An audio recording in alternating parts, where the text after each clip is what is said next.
But finally, I think as a society, we're really conditioned by advertisement, but also like our medical system that just reinforces the idea that a pill will solve your problems. And we're all so busy that sounds like a really nice answer.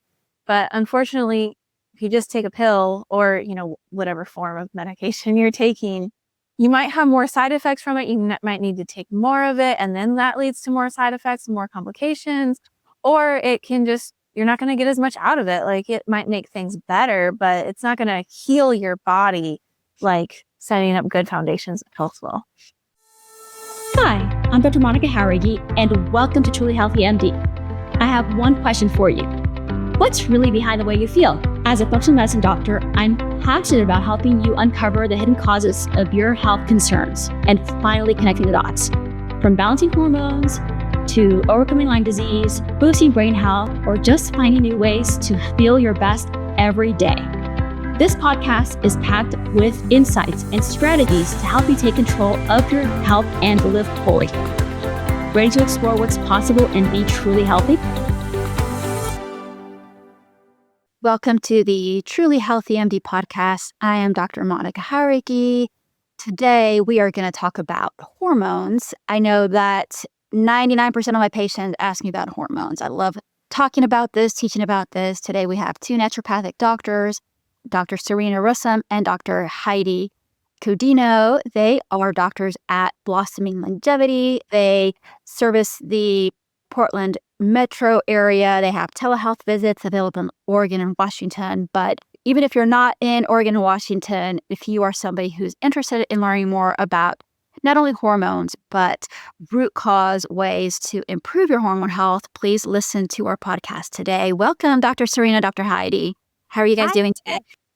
Great. Thank you.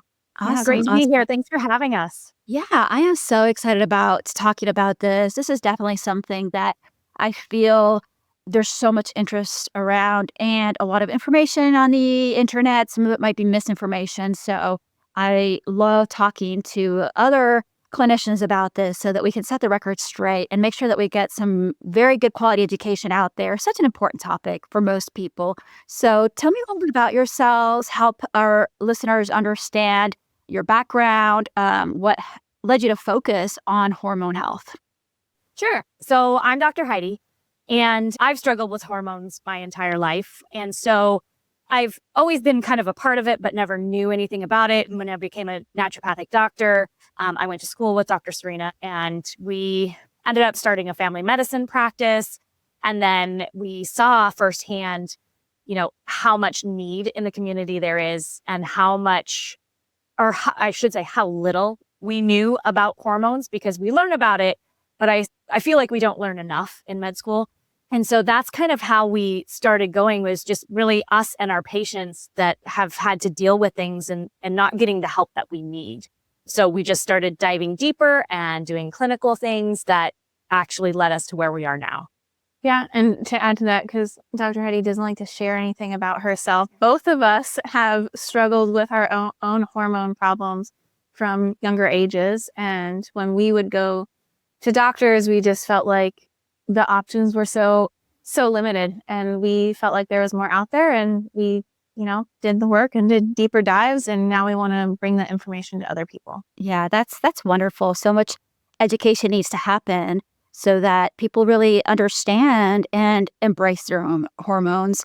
A lot of people feel like hormones are a problem that they have to deal with. No, our hormones are amazing. If we can embrace them and make the most out of our lives, that is such a vital part. And as you said, there's a lot of people struggling from a very young age, from the time girls go through their first cycles. So many young women who are in the middle of their reproductive years, women who are in perimenopause, women who are in postmenopause, and also such an important topic at most ages. So I do know that both your practice and my practice is very much focused in making sure that people are healthy and focusing in on the foundations of health. It's not just jumping to, hey, let's put in a pellet. I'm not saying that hormone replacement doesn't have its place, but we definitely need to work on the foundations with every single person, on ourselves also. So how do the foundations of health come into play in the context of when we're talking about hormone balance?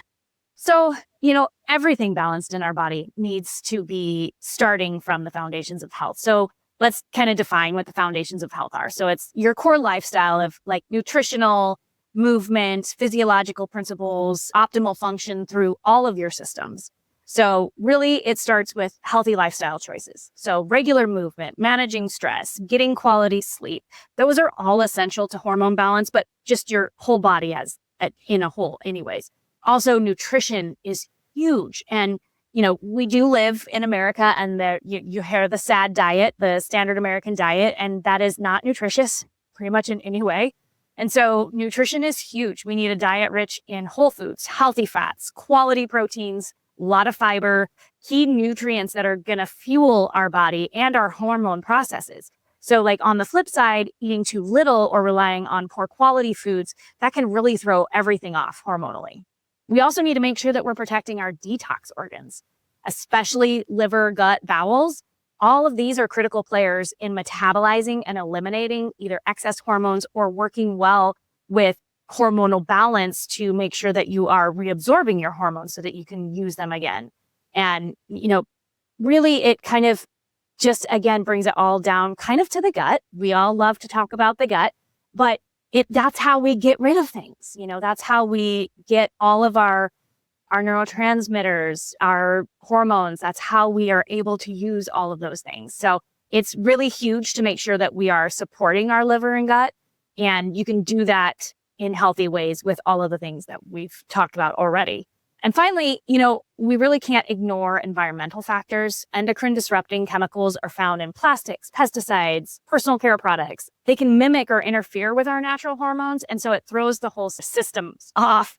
Together, all of these foundations is what we like to call hormonal harmony. And so even tiny little disruptions from poor sleep or unmanaged stress or being around too many toxins or, using the wrong kind of products or eating the wrong kind of food, it can just lead to huge symptoms and throw everything off in our body. If you like this discussion, please hit the subscribe button and consider leaving us a review. It really helps people find us, and we truly appreciate your support. I do get a lot of patients that come to me since I prescribe hormone therapy, and they just want that quick fix. They're like, hey, I heard that if I take some estrogen or get an estrogen patch, my problems are going to go away. But absolutely, supporting the gut. I always remember that, they say that you are what you eat, but what we add on functional medicine is that you are what you eat, but you're also what you can absorb and what you can't excrete. So making sure the gut function is intact so we can absorb all those good nutrients that we're working so hard to if we're trying to eat an organic, balanced diet, you want to be able to absorb them. You want to be able to excrete all the stuff that our liver filtered and our bile is trying to get rid of. So you're not only what you eat, but what you can absorb and what you can excrete. So absolutely focusing on gut health is one of those things that we have to talk about with every patient, basically on every visit.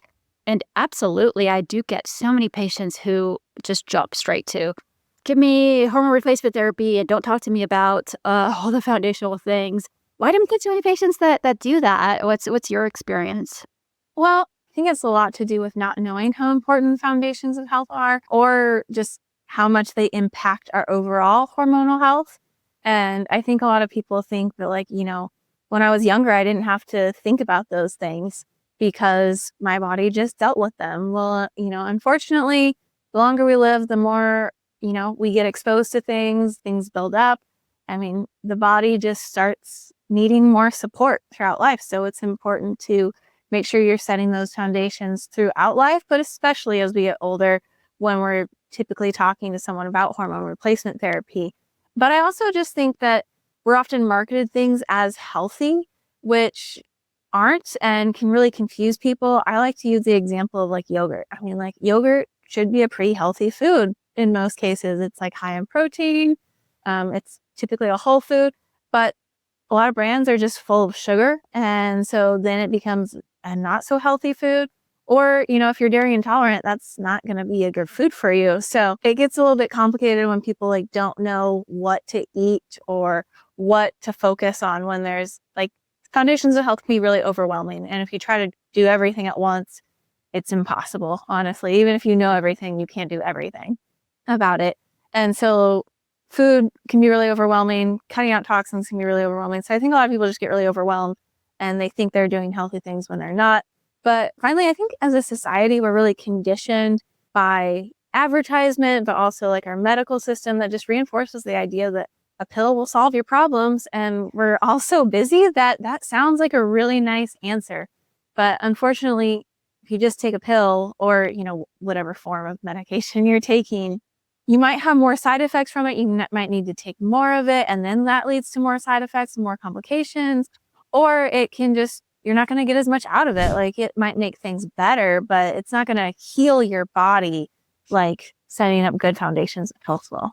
For sure, for sure. And so when I try to educate patients, definitely we talk about sleep, exercise, stress management, nutrition. But I think the hardest one to educate about is nutrition because there's just so many things to talk about. So when we're focusing on hormone health, what are the basic things that you discuss with your patients, with the people that you're educating regarding nutrition and hormone health?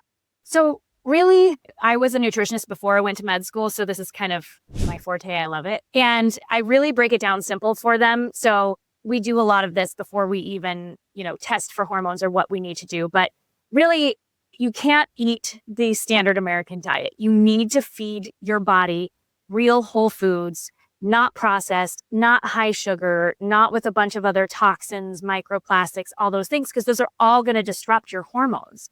Mm-hmm. So we really want to make sure that they're eating a nice whole food diet that's got lots of fiber. And then eventually, so we get them started kind of with that, right? So we start them on as much organic as they can possibly do and as much whole food as they can possibly do. Cut out the processed foods, cut out sugar. And then we go into more of how we want them to eat for their hormone health. So there's different types of things that you can do. There's fasting, there's, intermittent fasting, there's cycle syncing so that you're actually doing all those things with your cycle. If you're still cycling in perimenopause, you are still cycling, but it's kind of harder to do that because your cycles are very weird and off. But there's lots of things you can do with that too.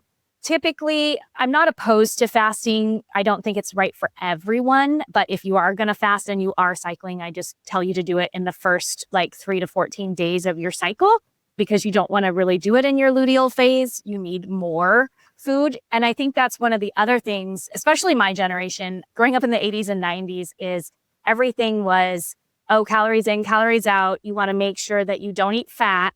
Fat is bad and, don't have any carbs whatsoever. And that's really just not that great for you, right? Like you need fiber. And a lot of times that fiber is going to come from either whole grains or vegetables or, good, healthy whole foods. And we need healthy fats. We need healthy fats that's going to help make the cholesterol, that's going to help make the hormones.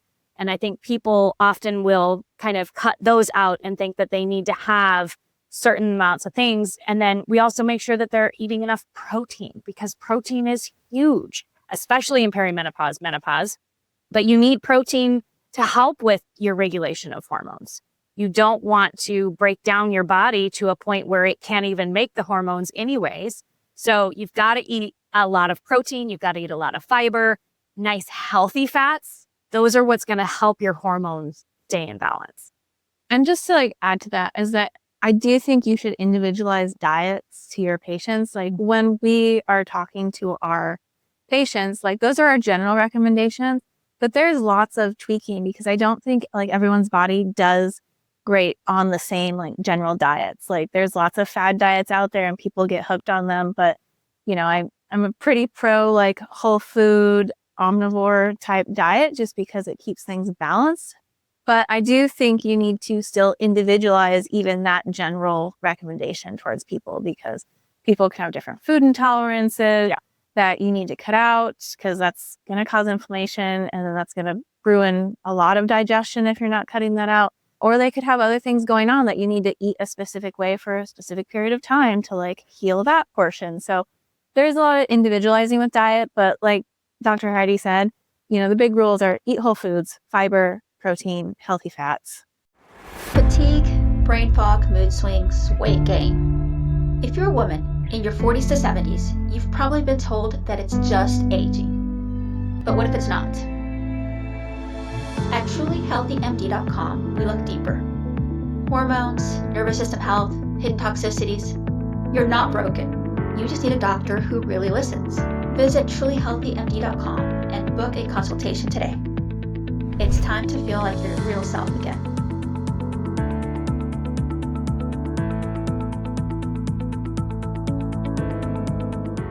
Absolutely. Definitely much different than most people who are eating out there who just look at the general statistics of what the standard American diet is. Definitely not having enough of those things.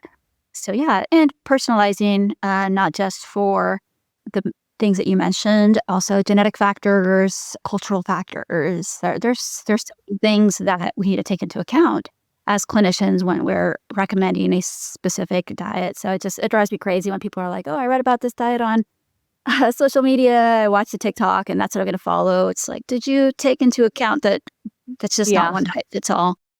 And so, like we mentioned, apart from nutrition, another thing that we want people to work on just as a foundational thing, and probably the hardest thing to work on. I tell my patients, if I had a magic wand and I could fix just one thing, I would fix stress. Well, stress is just so ubiquitous. We all struggle from dealing with stress. Stress is part of our lives. It's part of the world out there. Turn on the news for 2 seconds and you know that it's a stressful world.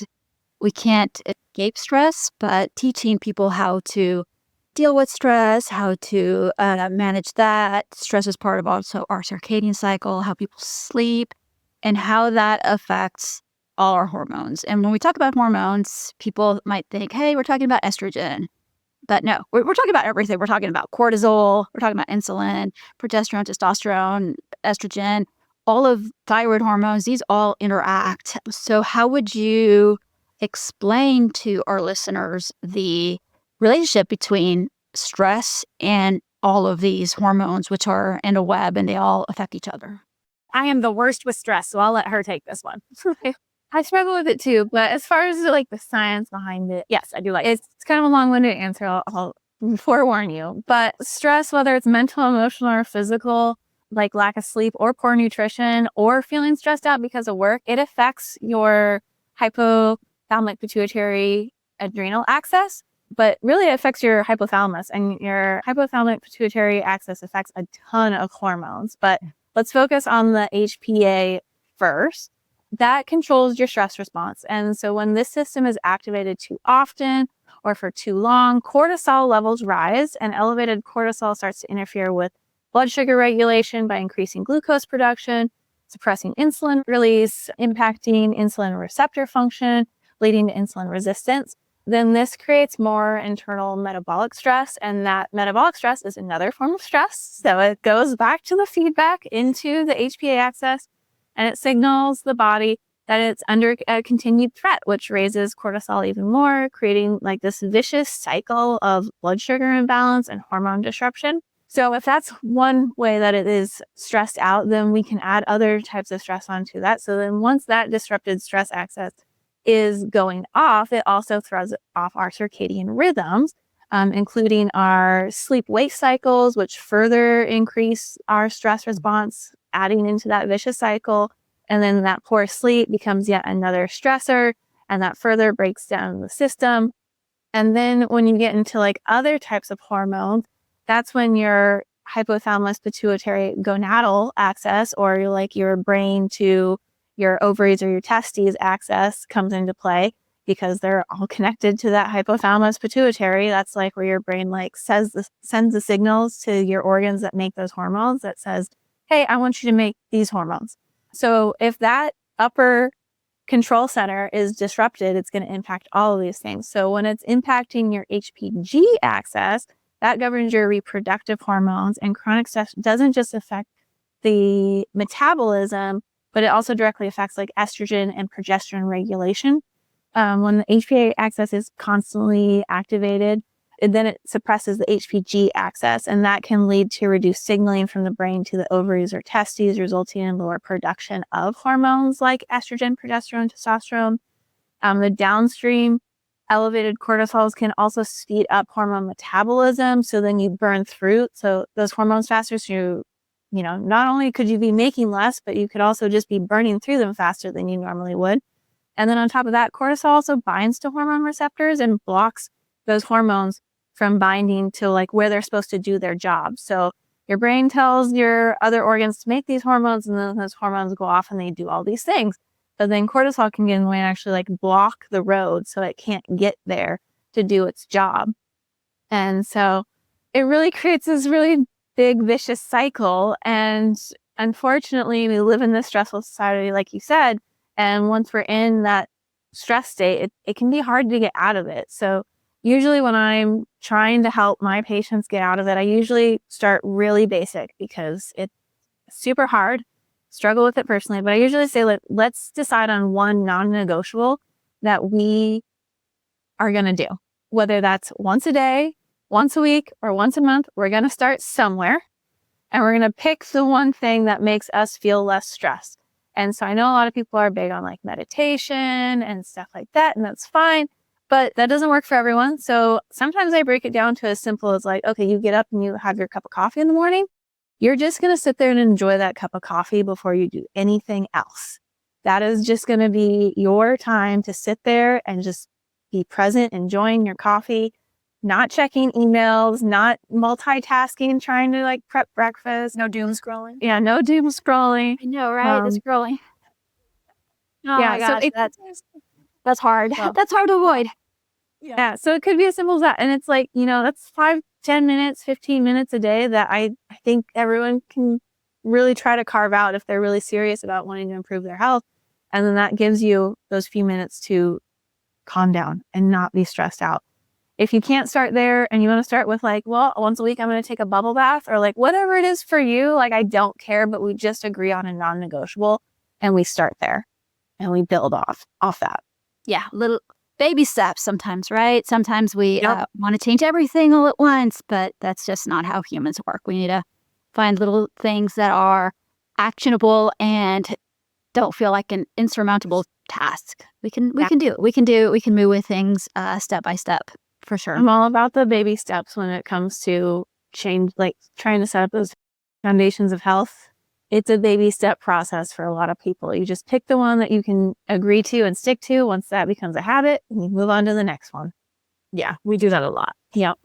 Yeah. And breaking things down for patients so that they understand it's a stepwise process. It didn't take you one day to get where you are. You're not going to heal overnight. It's going to be a process. It's going to take time. It's going to take focus, but that is what a lot of us do in this type of medicine. We try to not just be prescribers, but healers, and we're partners in our patients' health, right? So walking that walk with our patients and taking time to do those things is definitely a thing that's a calling for us, and not just, hey, I went to medical school, I'm going to follow the protocol.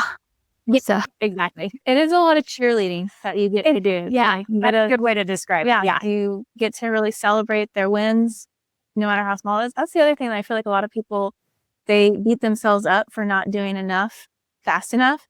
And I'm like, no, you made a new habit that's healthy. Like that is a huge win. Like that is a big step. Let's just like take a moment to appreciate that. And then let's pick the next thing. So you ate vegetables today. Yes. Whatever it is, it's like it is a celebration. For sure. In the fast-paced world and how artificial things are, I think one of the most toxic things in our lives today is social media. People make it sound like you can become super healthy from one day to the next. It's so artificial, and it makes us feel like we need to be perfect from one day to the next once we decide to do something that is not real life. Being more realistic about our goals is one of the most important things that I can do for patients, and not set them up for failure. Be like, hey, from now until I see you in a month, I need you to change everything. That's just not going to happen. Yeah. And then they're just overwhelmed and don't change anything. Yeah. So yeah, I know, right? There's so much that people need to do, especially obviously when patients come to us. Some patients they've already been working on themselves for a long time. Some people might have excellent foundations as far as nutrition, stress management, or exercise. But the honest truth is that most people have a lot to work on all these separate things. And so number one is education, understanding how these things affect us. Number two is awareness of our personal habits. So it's crucial for us to get to know our patients and see how they are individuals. And to me, it's a lot more fulfilling to have this type of practice as compared to when I was just doing 100% conventional medicine and people were just a list of diagnoses and pills that I recommended, right? So definitely a lot more fulfilling for me. And I know that my patients have a much different experience now that I've gone the functional, holistic, integrative route and learned so much from so many people. I learned from naturopaths like you guys every day. I learned from health coaches. I learned from my patients. I learned from just so many different people so that I can personalize this and help patients. The last thing I think we can fit in the last few minutes that we have together is gut health. Oh my gosh, this is a huge topic. We might even have to leave that as a cliffhanger. But again, those of us who are in holistic health that look at the whole patient, we often start with gut health. Even if a patient comes to me for migraines, I'm going to start with their gut health. And they think it's so weird sometimes. But yeah, also, when people come to me for hormone health primarily, I'm not just going to look at their hormones. I'm going to ask them about, do you have joint pain? Do you have fatigue? Do you have brain fog? But I will always, always, always start with gut health. And so just to try to make that a little bit less confusing for patients, why am I asking them about gut health when they're coming to me? What's the connection there? So for gut health, I mean, starting with nutrition is really important, but you also got to get out the things that are inflaming your gut. So getting out your food intolerances is a huge thing that I don't think is talked about enough. And also like how we test for food intolerances can be like a whole nother question that we should dive into at a later date. But the summary is got to get out your food intolerances and you got to eat a healthy diet that's not going to eat, like not consuming things that are inflammatory. But just to kind of tie in how it comes back to hormones is that, the microbiome is a hot topic, but within our microbiome, we have something that's now starting to come to the forefront in research called your estrobolome.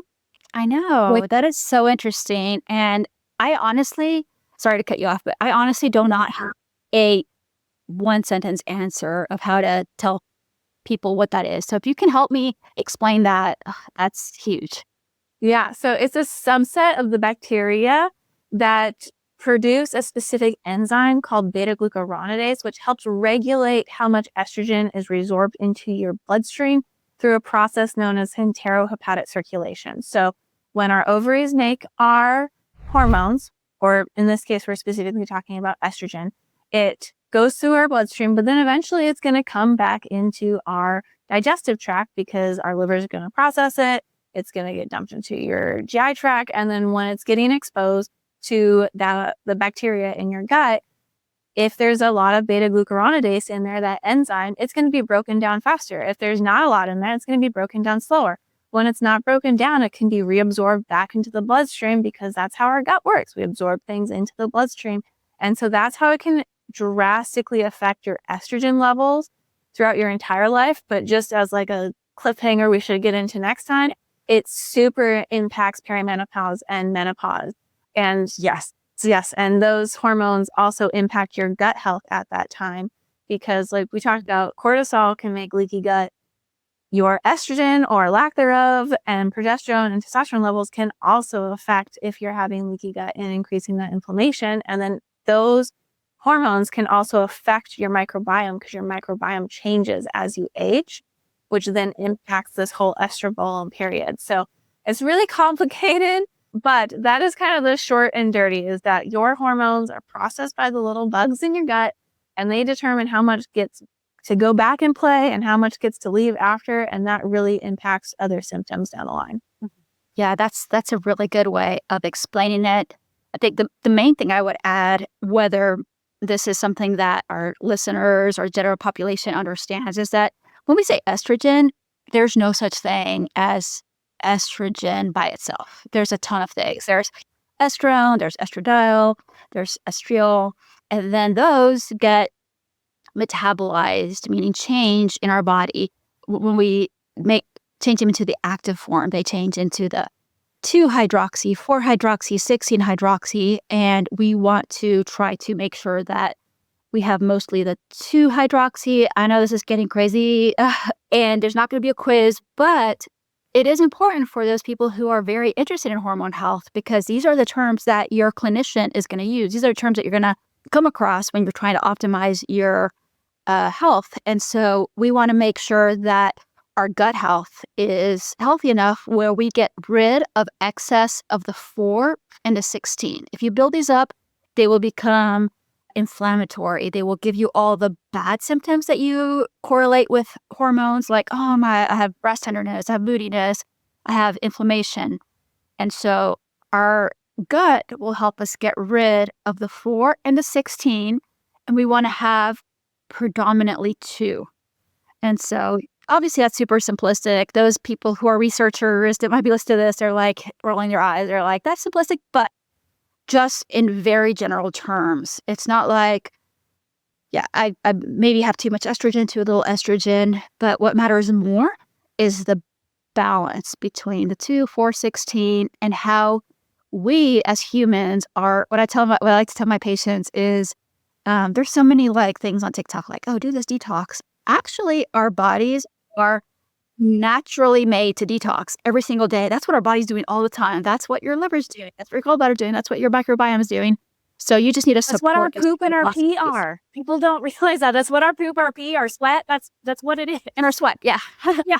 Absolutely. Yeah. And so we are already primed to do that, whether or not we are supporting that in the amount of fiber we eat, in whether we're exercising and sweating. That's where the practical tips come in.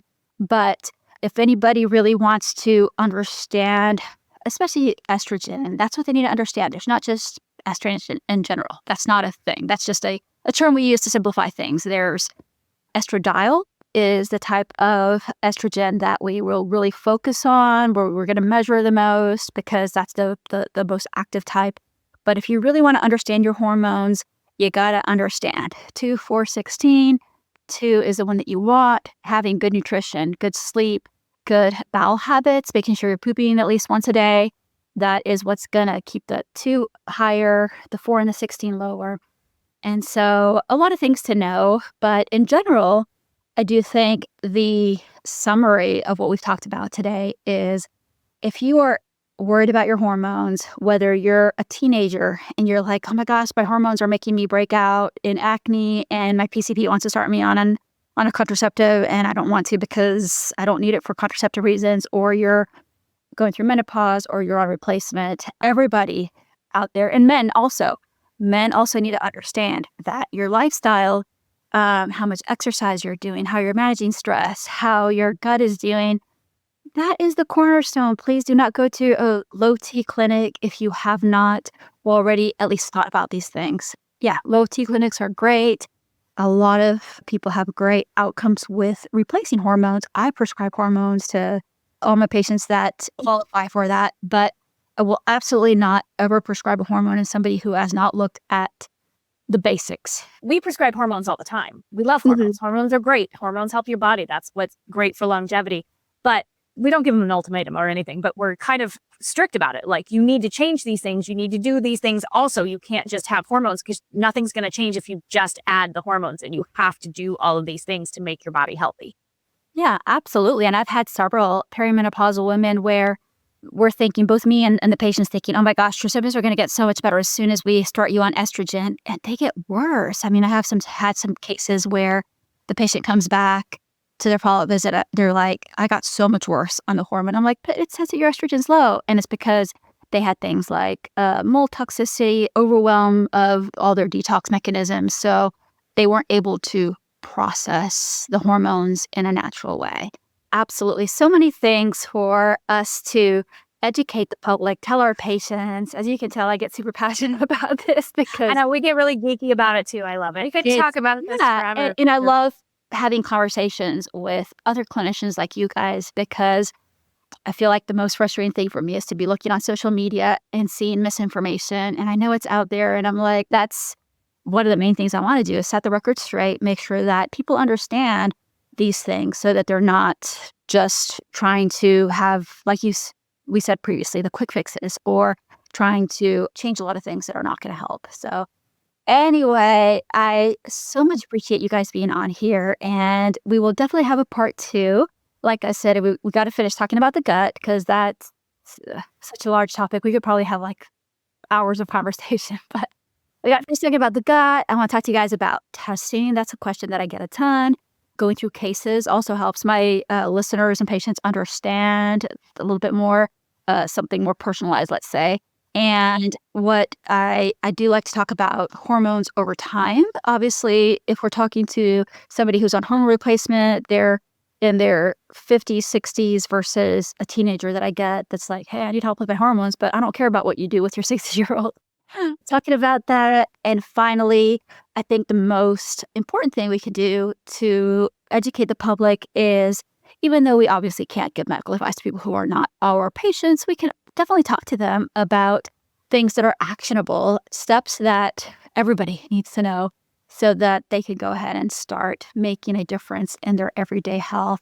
So one quick thing, if you could tell our listeners, hey, we talked about so many things. What's the takeaway here? What is the takeaway for our listeners, be they our patients or not? Or they're like, hey, I really want to start learning more about hormone health, but my mind is a little bit too full. What would the key takeaway be about this conversation?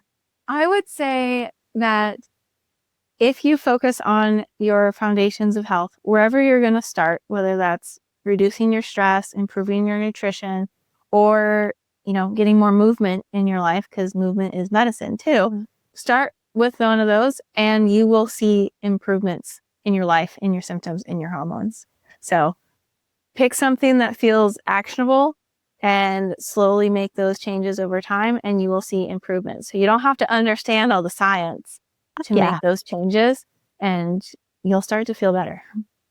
I do also think finding a good practitioner that actually knows what they're talking about in regards to hormones too is really, really important, especially for the younger women who are going through puberty and going through all those issues and like perimenopause and menopause especially. So those two groups I think are the biggest ones that really need to find somebody who is really knowledgeable and up to date in the research.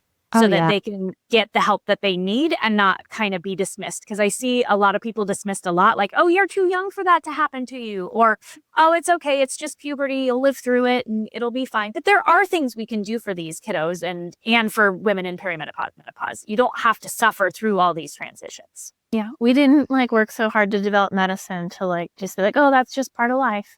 We want to make life better. Yeah, absolutely. And all our listeners, they need to be their best self-advocates. And sometimes, you might hear something from the first clinician that you talk to, second clinician, that you're like, that doesn't make sense. It's okay. There's a lot of resources out there. There's a lot of us who are practicing more cutting-edge medicine that are not just based on the protocols that were made 10, 20 years ago. And so everybody who is likely listening to this podcast, you're doing this because you want the best health for yourself, the best health for your family. And so whether Serena and Heidi or myself can see you as our patients because we're limited by where we're licensed, it's okay. There are clinicians in every single state who can help you keep listening to these podcasts, inform yourself, be your best advocate. And thank you so much, Serena and Heidi, for being here. We'll see you next time. Thank you so much for having us. All right. Thanks. Bye. Thanks for listening to Truly Healthy MD. I'm Dr. Monica Howard-Yee, and I'm so glad you joined me today. Remember, your health is in your hands, and every choice, no matter how small, can move you closer to feel your best. If you found today's episode helpful, please subscribe, share, and leave a review. It means so much to me. Until next time, take care of yourself and stay truly healthy.